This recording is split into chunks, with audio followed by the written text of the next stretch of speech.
MLC Yathindra Siddaramaiah ಹೇಳಿಕೆಗೆ ಪ್ರತಿಕ್ರಿಯೆ ನೀಡಲು ಸಚಿವ ಡಾಕ್ಟರ್ ಶರಣಪ್ರಕಾಶ್ ನಕಾರ. ಯಾದಗಿರಿಯಲ್ಲಿ ಸಚಿವ ಡಾಕ್ಟರ್ ಶರಣಪ್ರಕಾಶ್ ಪಾಟೀಲ್ ಹೇಳಿಕೆಯೊಂದನ್ನು ನೀಡಿದ್ದಾರೆ. ನಾವಾಡುವ ಪ್ರತಿಯೊಂದು ಮಾತು ಸಾರ್ವಜನಿಕ ಹಿತಾಸಕ್ತಿಯಿಂದ ಇರಬೇಕು. ನಾವು ಮಾಡುವಂತಹ ಕಾರ್ಯ ಕೂಡ ಸಾರ್ವಜನಿಕ ಹಿತಾಸಕ್ತಿಯಿಂದ ಇರಬೇಕು. ಇದು ನನ್ನ ಕಾನ್ಸೆಪ್ಟ್ ಎಂದು ಸಚಿವ ಶರಣಪ್ರಕಾಶ್ ಪಾಟೀಲ್ ಜನರಿಗೆ ಉಪಯೋಗವಿಲ್ಲದಂತ ಮಾತು ನಾನು ಆಡಲ್ಲ, ಅದನ್ನ ಕೇಳಬೇಡಿ ಅಂತ ಹೇಳಿದ್ದಾರೆ. ಇನ್ನು ಸಚಿವ ಸಂಪುಟ ವಿಸ್ತರಣೆ ಬಗ್ಗೆ ಪ್ರಶ್ನೆಗೆ ನಗುತ್ತಲೇ ಮಾತನಾಡಿದ್ದಾರೆ ಸಚಿವ ಪಾಟೀಲ್ ಅವರು. ಅದು ನಾವು ಮಾಡುವ ಕೆಲಸ, ಅದು ಸಿಎಂ ಮಾಡುವ ಕೆಲಸವೆಂದು ಸಚಿವ ಶರಣಪ್ರಕಾಶ್ ಪಾಟೀಲ್ ಹೇಳಿಕೆಯೊಂದನ್ನು ನೀಡಿದ್ದಾರೆ.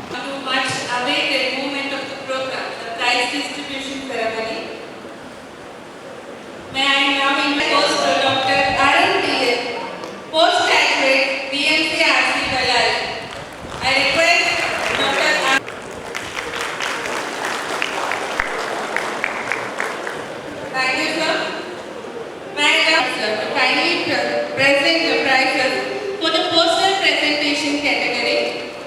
We'll proceed with the third prize. The second prize, Mr. Spandan, MD, Newton, STR. Very good.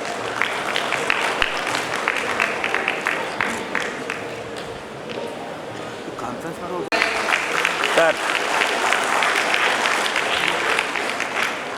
Thank you to all.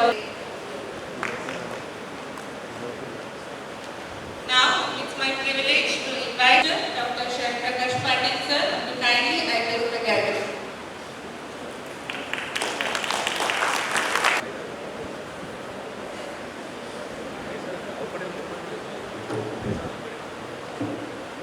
ಇವತ್ತು ಯಾದಗಿರಿ ನಗರದಲ್ಲಿ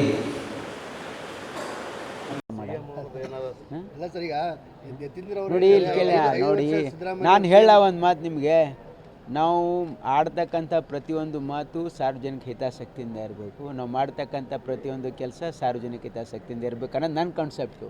ಹಾಗಾಗಿ ಜನರಿಗೆ ಉಪಯುಕ್ತ ಇಲ್ಲದೆ ಇರತಕ್ಕಂಥ ಮಾತು ನಾನು ಅದ್ರ ಬಗ್ಗೆ ಆಡೋಕ್ಕೆ ಹೋಗೋದಿಲ್ಲ, ಅವು ಕೇಳೋಕ್ಕೆ ಹೋಗೋದಿಲ್ಲ. ಆಯ್ತು, ಅದೆಲ್ಲ ನಮ್ಮ ಕೆಲಸ ಅಲ್ಲ, ಅದು ಸಿ ಎಂ ಕೇಳಬೇಕು.